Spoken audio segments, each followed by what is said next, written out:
Apakah manusia itu terletak pada hatinya, atau terletak pada pikirannya, atau terletak pada perasaannya? Itulah pertanyaan antropologi. Dan untuk menjawab ini, banyak sekali teori. Ada yang menjawab bahwa manusia itu terletak pada hatinya, pada perasaannya. Dan itu disebutkan di dalam hadis, ya katanya. Di dalam dirimu ada sebuah organ tubuh yang apabila organ itu bagus, maka akan bagus seluruh tubuhmu dan sifat-sifatmu. Apa itu? Dia adalah hati, qalbun. Karena itu katanya Agim itu, orang yang pengen sukses di dalam hidupnya harus mampu memanage kalbunya, memanage hatinya. Tetapi saya tidak, pada pagi hari ini saya tidak akan mengelaborasi, tidak akan menjelaskan psikologi. Saya ingin menyampaikan bahwa hakikat manusia itu terletak pada pikirannya, bukan hatinya. Jadi di dalam diri Anda ada segumpal organ tubuh yang apabila baik itu, maka akan baiklah seluruh organ tubuh yang lain, termasuk juga perilaku. Apa itu? Kalau versi saya adalah yaitu pikiran dan otak Anda. Dan ini dibenarkan di dalam teori-teori psikologi barat modern, termasuk juga teori-teori antropologi. Jadi sekarang ada dua versi. Kalau psikologi Islam mengatakan bahwa hakikat manusia itu ada di dalam hatinya, tetapi psikologi barat modern mengatakan bahwa hakikat manusia pada dasarnya pada pikiran. Kalau seseorang itu pikirannya bagus, maka seluruh tubuhnya akan bagus. Kalau pikirannya itu sehat, maka seluruh tubuhnya akan sehat. Menarik ini. Jadi kalau begitu, kalau orang ingin sukses di dalam hidupnya, maka dia harus bisa memanage, mengatur pikirannya. Kalau pikiran orang itu sehat, maka perasaannya, hatinya juga sehat. Kalau pikirannya kacau, maka perasaannya juga kacau. Kebetulan ini ada ibu-ibu ya, coba. Saya ingin buat sebuah contoh. Mungkin ada ibu-ibu yang hidupnya jauh dari suaminya. Kalau pikirannya itu dipenuhi prasangka, waduh jangan-jangan suami saya ngelakuin. Pasti kalau pikirannya seperti itu, maka perasaannya juga kacau. Maka berhati-hatilah dengan pikiran. Karena pikiran bukan hanya akan menyengsarakan perasaan, tetapi pikiran juga akan membuat kenyataan apa yang Anda pikirkan. Anda akan menjadi apa yang Anda pikirkan. Orang itu berpikir buruk, maka kata-kata yang muncul juga buruk, perilakunya juga buruk, kebiasaan-kebiasaannya juga buruk. Karena itu, pikiran harus dijernihkan, harus ditenangkan.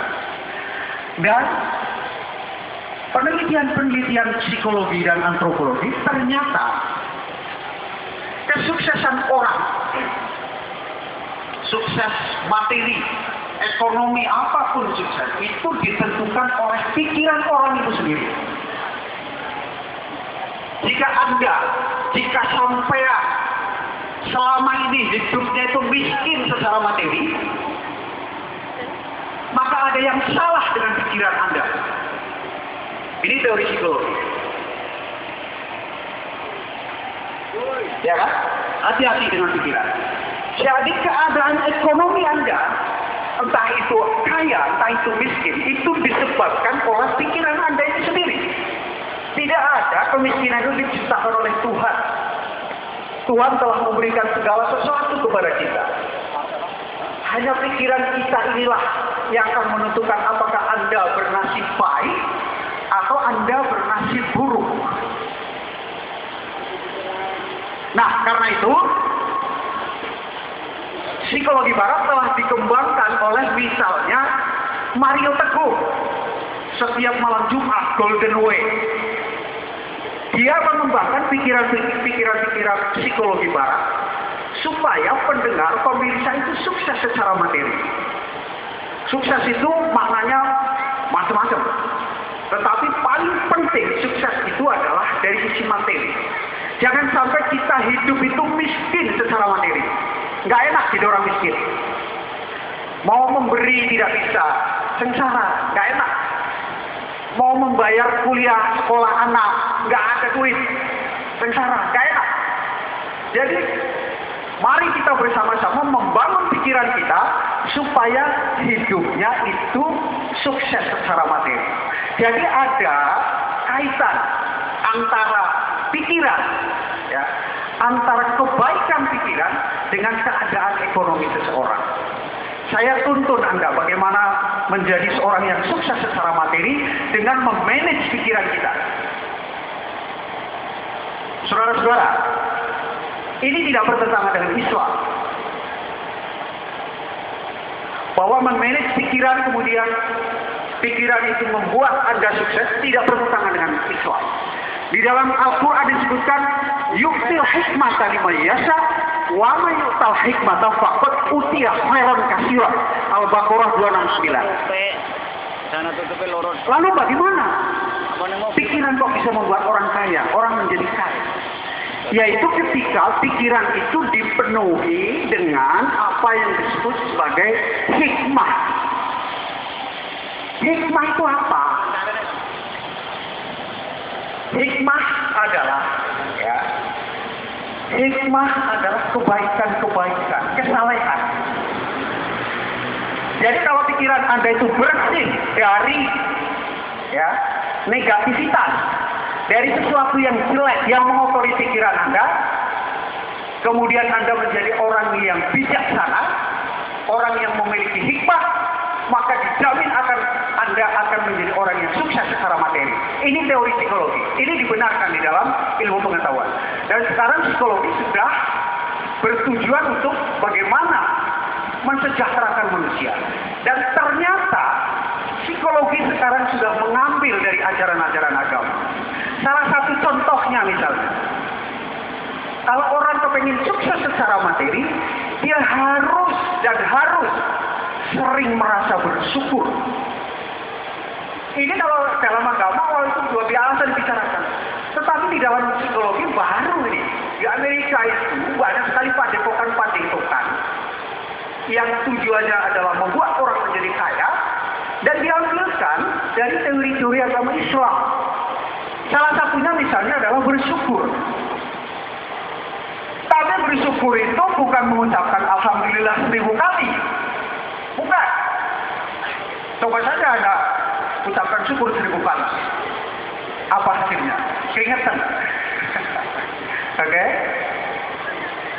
Syukur adalah sebuah pikiran. Pikiran yang mencintai terhadap apa yang telah Anda punyai. Ya? Apa yang Anda punyai di rumah? Perhatikan satu persatu. Cintailah benda-benda itu. Bersyukur. Lain syakartum la'azidannakum. Itu langkah pertama. Langkah kedua, ya, ini semuanya adalah ajaran-ajaran hikmah, kesalehan. Dan kesalehan ternyata mutlak untuk mencapai kesuksesan. Jadi, kesalehan adalah sunatullah. Dan Anda dilahirkan sebetulnya untuk menjadi orang yang sukses. Kita semua ini dilahirkan, lahir di dunia ini sebetulnya untuk menjadi orang yang sukses. Bukan menjadi orang yang sengsara secara materi. Ini saya berbicara berdasarkan pengalaman Ibu ya.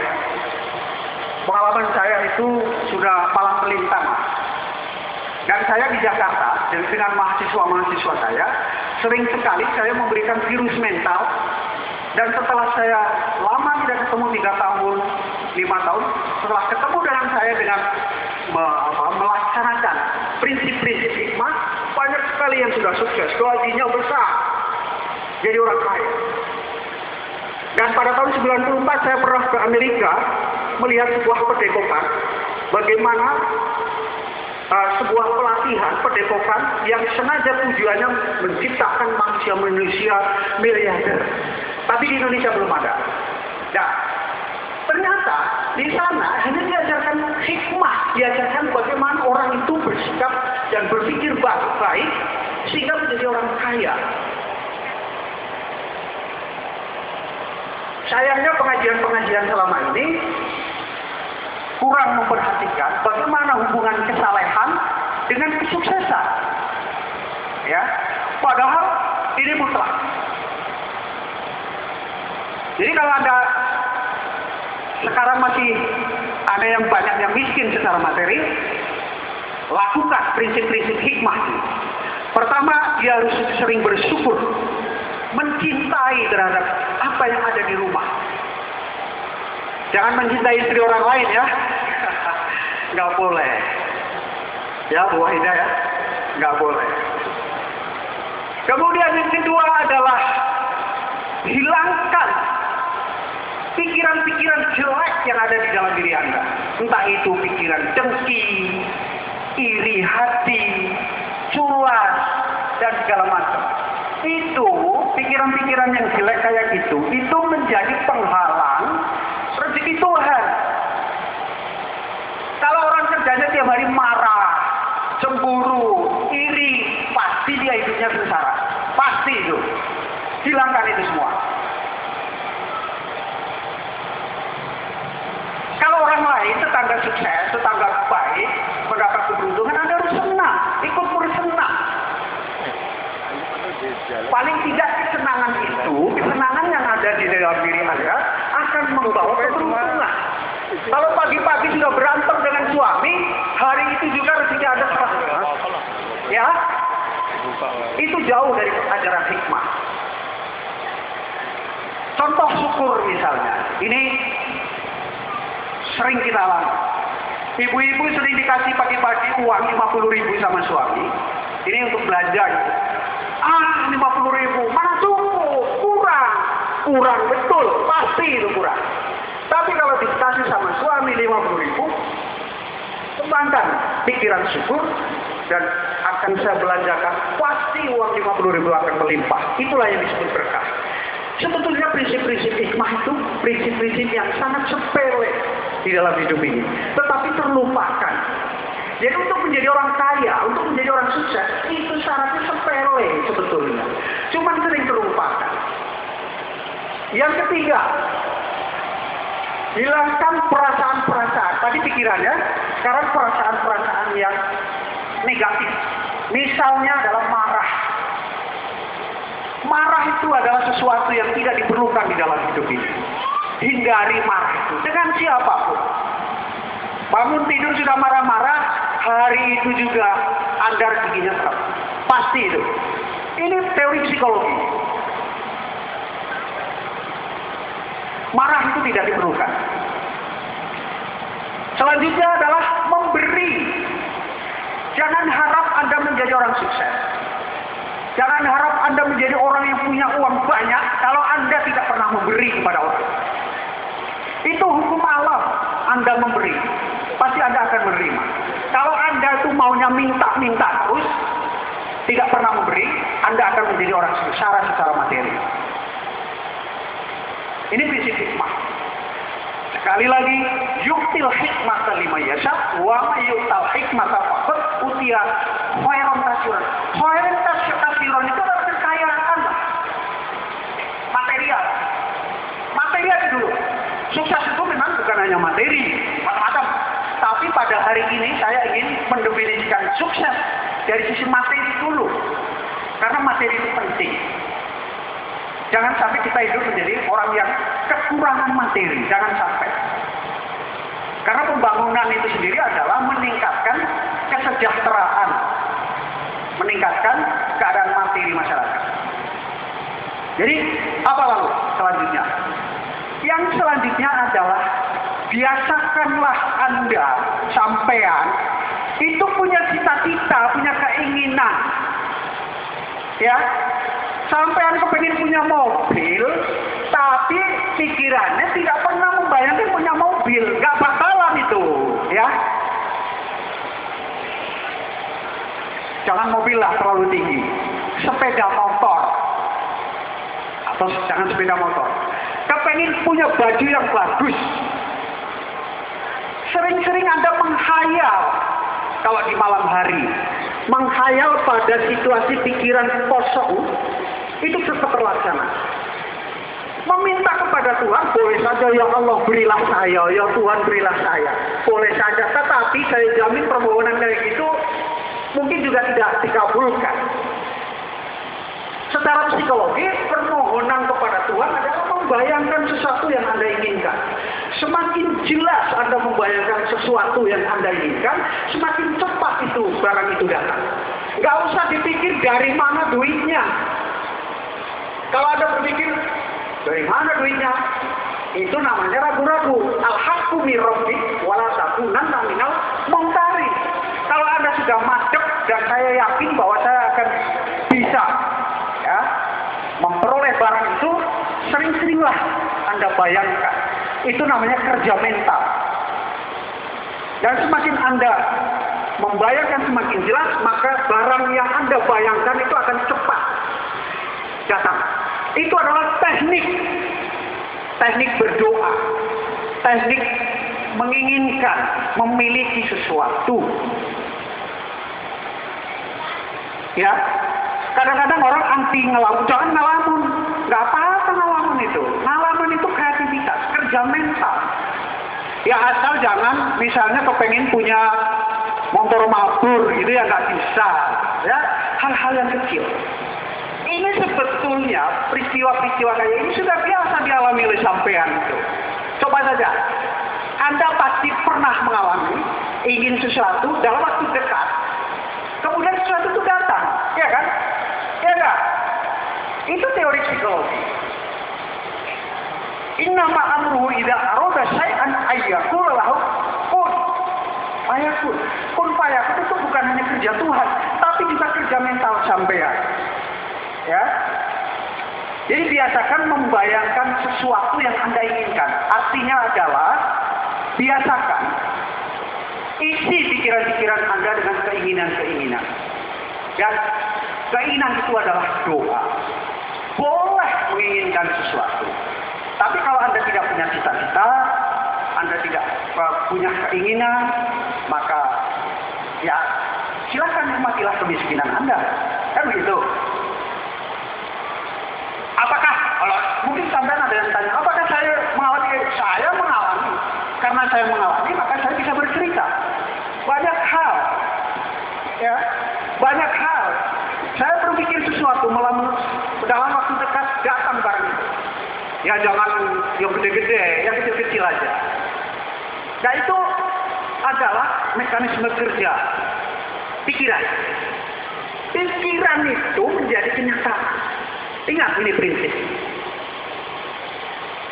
Pikiran, hati-hati, akan menjadi kenyataan. Jangan memikirkan sesuatu yang sulit. Karena apabila Anda memikirkan sesuatu yang sulit, maka kesulitan akan datang. Lebih baik Anda memikirkan sesuatu yang mudah, sesuatu yang indah. Karena yang mudah dan yang indah itu akan datang juga. Tinggal pilih. Oh belum apa-apa yang dipikirin itu kesulitan. Tiap hari Rasulullah tuh hidupnya rekoso kayak gini. Rekoso betul. Orang yang setiap hari bicara penyakit, maka hidupnya sakit-sakitan. Ya, itu pasti. Ini ilmu pengetahuan sepele. Tapi ini ada teori psikologi yang dikembangkan di perguruan-perguruan tinggi. Keren, jadi keren. Padahal ini ilmu sepele. Ilmu sehari-hari yang gampang dipelajari. Ya, saya berarti cuma mengingatkan kembali. Pengalaman-pengalaman semacam itu berharga sekali. Pikiran menjadi kenyataan, kata-kata juga menjadi kenyataan. Maka waspadalah dengan pikiran, karena pikiran Anda akan menjelma ke dalam kata-kata. Waspadalah dengan kata-kata Anda, karena kata-kata Anda akan menjelma dalam kenyataan. Waktunya masih ada? Oke. Karena ini masih sedikit ya. Jadi, kalau Anda ingin sukses, benahi pikiran Anda. Benahi perasaan Anda. Manajemen kalbun benar. Tetapi juga perlu juga manajemen pikiran.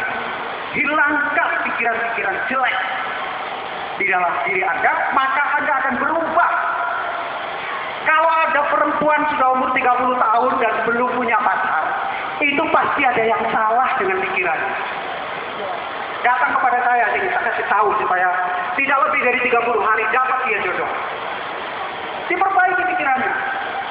Kalau ada orang yang miskin, pasti dia itu tiap hari bersyukur, tidak pernah bersyukur.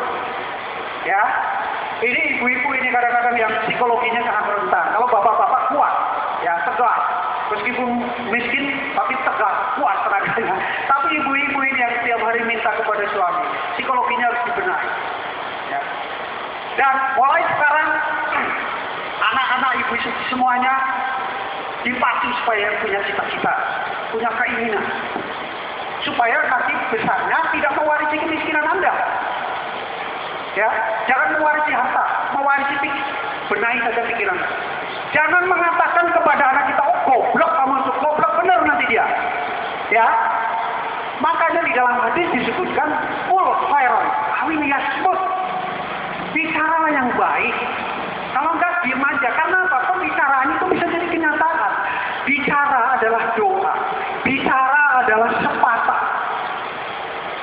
Ya, kata-kata yang keluar dari mulut Anda, dari mulut sampean adalah sepatah. Apa saja. Jadi kehidupan kita itu dibentuk oleh pikiran kita dan dibentuk oleh kata-kata kita setiap hari. Nah, saya kadang-kadang kalau di kampung itu ya, di desa itu seringkali menjumpai orang yang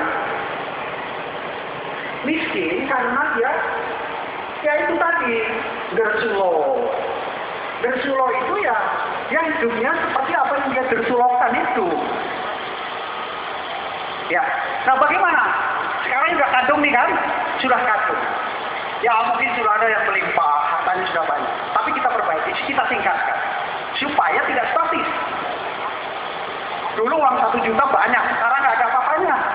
Ya kan? Nah, kalau sekarang 1 juta cukup ya syukur. Tapi nanti beberapa tahun lagi 1 juta nggak cukup sebulan. Karena itu ditingkatkan rezekinya. Jangan sekali-kali dari mana datangnya rezeki. Jauh dari ditanyain. Maya takila ya jikalau mahroja wayar zuhu min haitsu la yahtasib. Kalau orang pikirannya jernih, orang ini bijaksana, ada saja rezeki masuk. Min haitsu la yahtasib, dari arah, dari sumber-sumber yang tidak diduga-duga sebelumnya. Itu yang disebut sebagai rezeki nomplok, sebagai keberuntungan.